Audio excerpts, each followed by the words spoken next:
Gospel Tangents is supported by users like you. Please support us at gospeltangents.com or on Patreon. It's the best source for Mormon history, science, and theology, and first daily Mormon history podcast. I'm Rick Bennett. February is Black History Month, and so we're going to be talking to Mauli Bonner. He's the director of Flake, the movie about a black Mormon slave who entered the Salt Lake Valley perhaps before even Brigham Young. So we're going to talk a little bit about slavery in Utah, Indian and black slavery, and we're going to talk about, that legacy. There's some buildings at BYU, the Abraham Smoot building, and of course Brigham Young encouraged slavery to be adopted as a law here in Utah. And so we're going to get into some tough questions with Mauli Bonner and see how he feels about those issues. So you definitely don't want to miss this conversation. Check it out. And I do wonder, it seems like Margaret Young said this, that New Mexico wanted to come into the Union as a free state, and California did as well. Brigham Young's looking at the calculations. Hey, well, if we come in as a slave state, we'll keep the balance of slave states to free states, and it'll be easier to get into the Union. Now, clearly, there was a polygamy problem. Yeah, there's that. But is that your understanding as well? Was this really just a political thing so that Utah could become a slave state to keep the balance of slavery? I think that that's a part of it. If you ask me, there's a whole lot more into this. I feel like just like politics today, there's our politicians who are giving their speeches and running for office, and then there's the people who have the money who are pushing them to do whatever they need to do. And so if you have people who are the money people behind making this successful, they have a huge influence on it. So if you can imagine, a lot of the saints coming through were poor, had hardly nothing. Everything, they barely had enough to make it into the valley. Then you have some of the southern converts that are doing just fine. They've sold everything they owned, which was a lot back in the South. Their money's in their enslaved labor and their wagons and their seed and their furniture. And so they're coming in their tools and their everything. So now you get into Utah, and you're telling me that I'm going to lose half of my wealth, then I'm going back. And if them going back... You're talking about wealth, you're talking about slave wealth. Yes, slave wealth. This is, in my mind, this is what's happening. So you have these families, these very prominent, rich families, who are going to threaten to go back, because why wouldn't they? Why wouldn't they? So they'll go back, take their enslaved labor with them, all their wagons, all their seed, all their tools.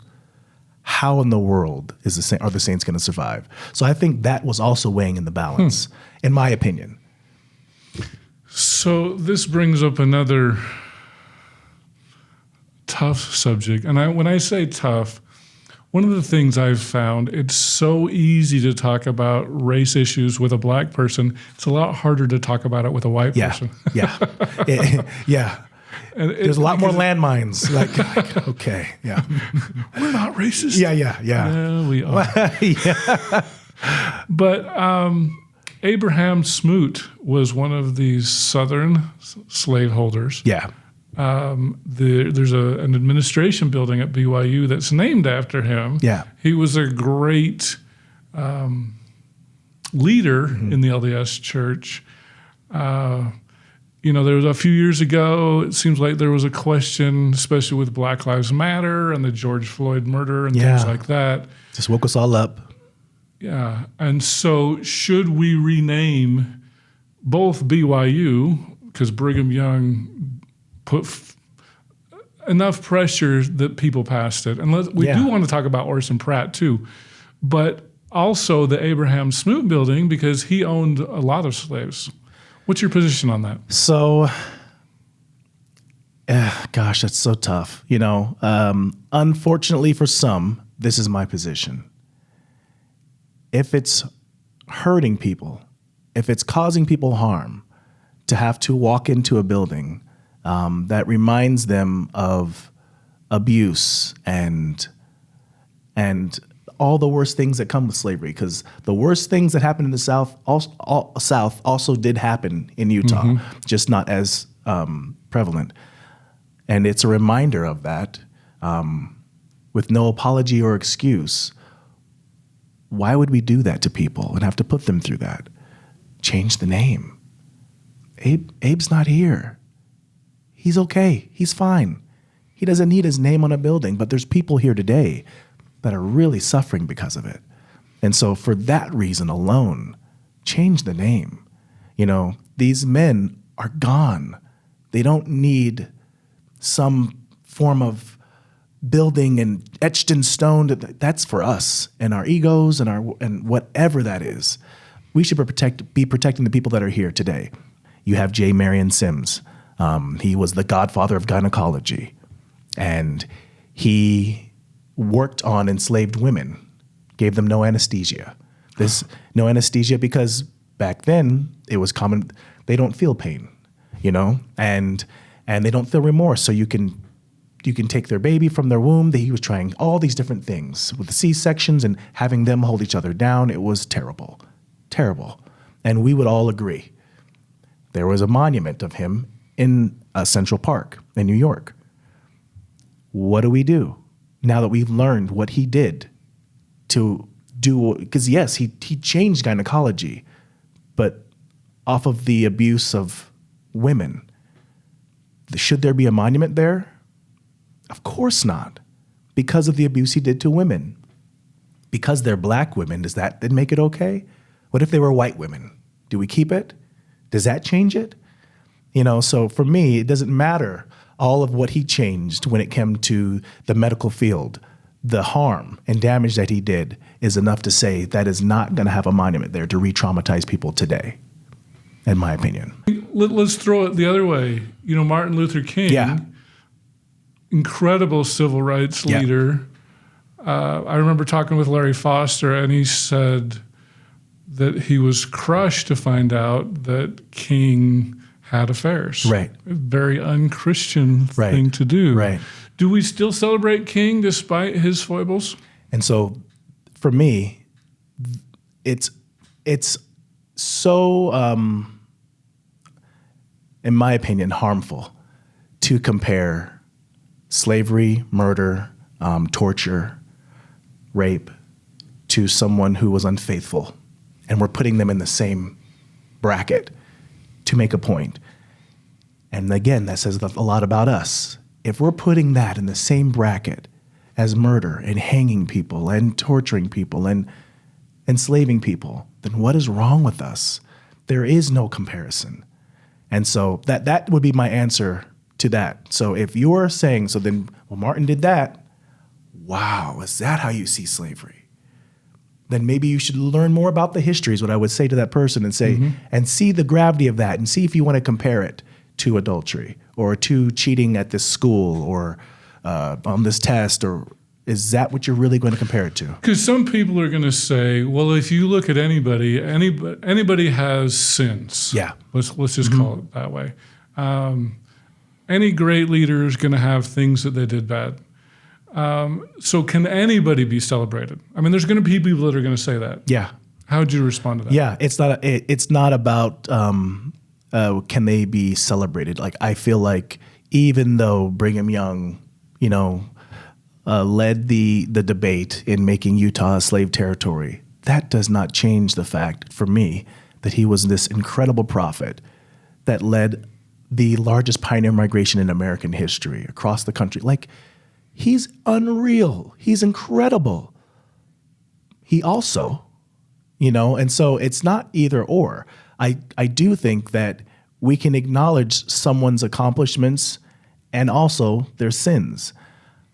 I know I'm saying things that are just going to rock people's world, you know, and I know it's probably triggering to even have the conversation, but hopefully it can just be a conversation that we're having. And this can invite other people to have the conversation, because I'm not saying that I'm right.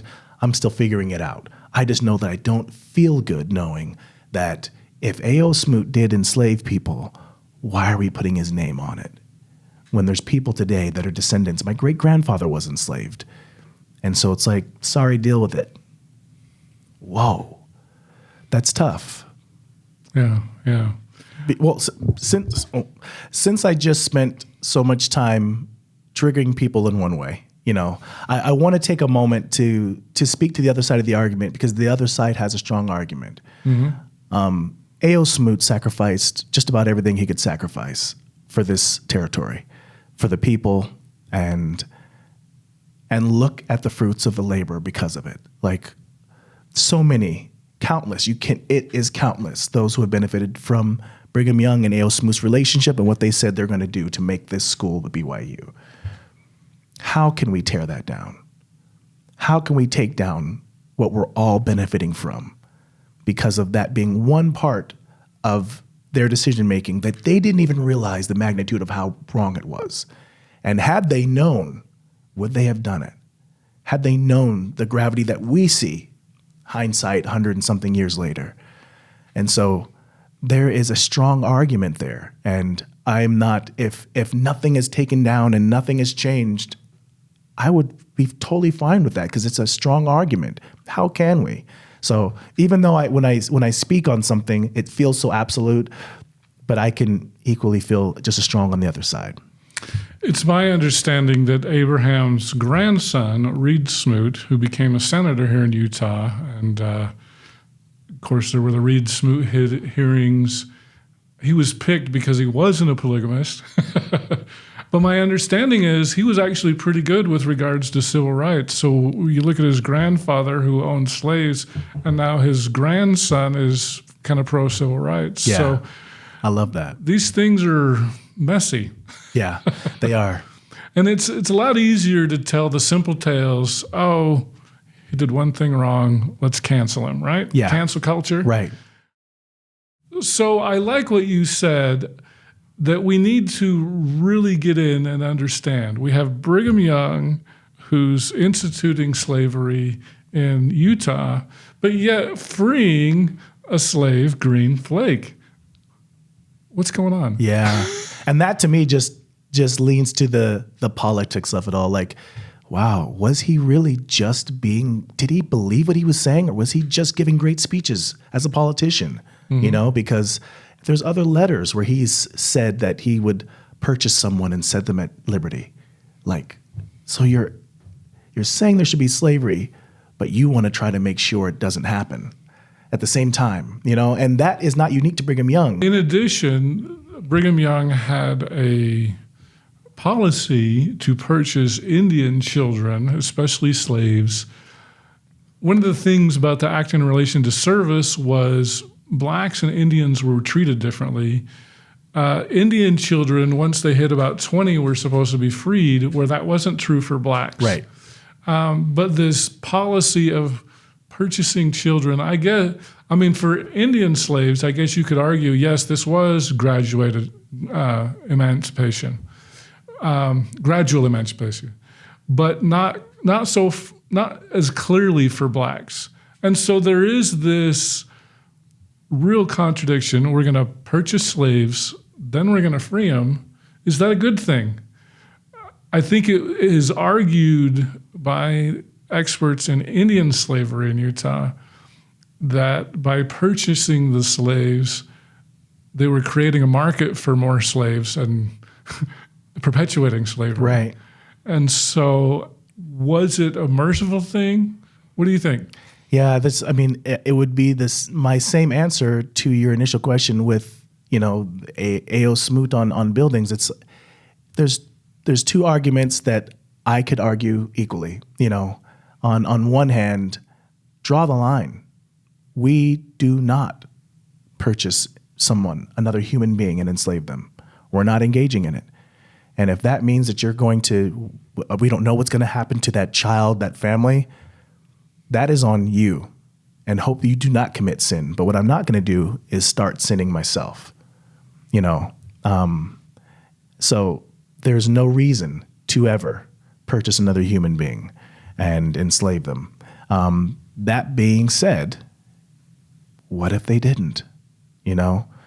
Was it worse because you've heard stories like, well, if they were pressured into doing it, if they didn't do it, then what were they going to do to the children that they didn't purchase? Okay, then we'll take them. I've heard that story. Well, there's a story about some Indians bringing some Indian slaves, hey, we want to sell these to you. No, we're not going to purchase them. And they kill one of the kids right there in front of settlers. And it's like, that's your fault. And then they're like, okay, we'll buy the others. Yeah.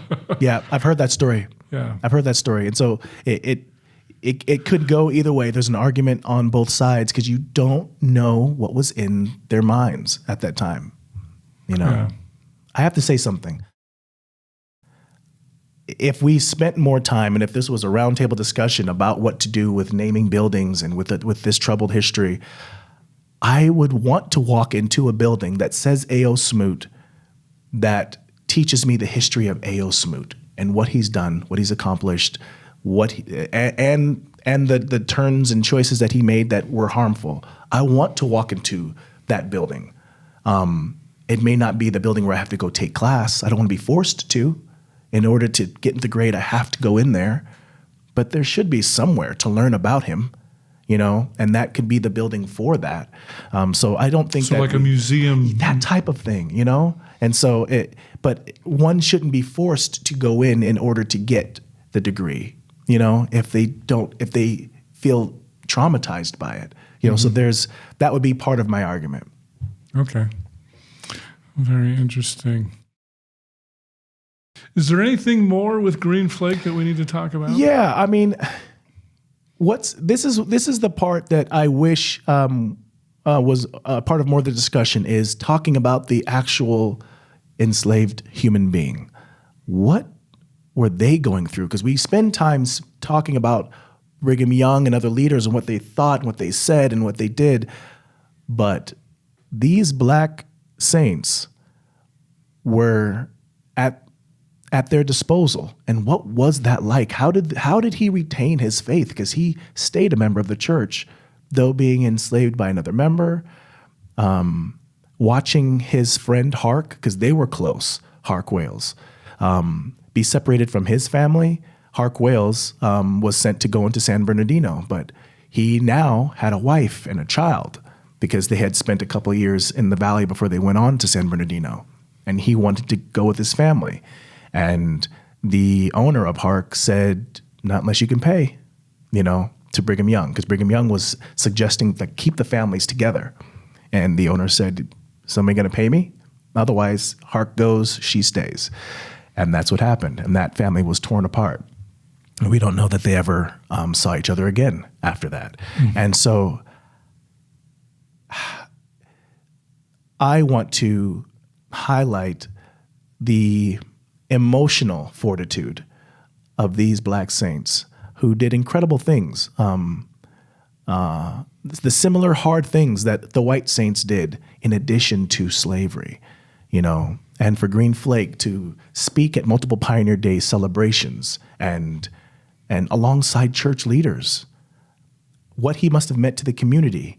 They respected him and knew what he meant for him to be speaking with leadership and for him to endure that and have no signs of bitterness. And that is what I'm trying to study about African Americans, because when there's a history of these hundreds of years of slavery and then they're freed, where is the bitterness and the revolt? The people come together and fight back no, they just want their peace. The civil rights movement, and you think of Martin Luther King and you'd think that there was this big fight. No, peace. And I think there's a beauty in the African-American struggle here in America, and that's no different for those who are members of the church and how they endured what they endured. How bad was it? We don't know, but we do know that there's no stories of this bitterness. Somehow they still found forgiveness and love, which I hope that I can attain one day. Green Flake, as he watched other black members die in unmarked graves, he carved his own gravestone, which is so special to me. So he was one of the young ones. He was 19, so he watched people pass before him, and he chose to not have his family not be able to find him or us not be able to know who he is. So to carve his gravestone, that's a beautiful piece of history. One thing you asked about was hearing new stories and things you hadn't heard before. And as I was doing this research, I came across a family in California. It was a lady in my stake whose kid was on a basketball team with another kid, and she mentioned Green Flake, and he was like, "Oh yeah, that's my great so-and-so." Really? Yeah, and it's just some kid, doesn't remember the church or anything. She connected me with the family, and they're like, "Yeah, that's our." And they shared with me stories that I hadn't heard, like oh, really? that. Yeah, like on one of the trips back, Green Flake was coming in for a celebration, Pioneer Day celebration, and was bringing Lucinda. And they would pull over in the wagon, and he would just he would trick her with animals and scare her, and like just hearing the humanity. And even though that's like a little memory of something, it just lets us realize they were human beings and not just a topic that we're talking about. Oh, wow. Was that part of your movie then? It wasn't, no. So you learned that too late? Well, I learned it, but I was like, where does that fit in? Yeah. And how do I have the money to shoot it? Yeah. So all those things. Yeah. Oh, wow. I hope you enjoyed our conversation with Mauli Bonner, the director of Green Flake, the movie. In our next conversation, we're going to talk about the movie and the film festivals that Mauli won as director of this amazing movie. So I directed it, threw it into film festivals, and it came back winning best film in every film festival that we got in. So Best, LA, London. Yeah, LA, London, Rome, Istanbul, Tampa. I mean, there were over 10, and then I turned my email notifications off because it was just a lot of stuff happening. Thanks for listening, and I hope you to continue to enjoy Gospel Tangents. Consider becoming a Patreon or go to gospeltangents.com/shop, and you can get a cool tie, a hat, or even a nice mug. You can also get a sweatshirt. So check it out at gospeltangents.com/shop.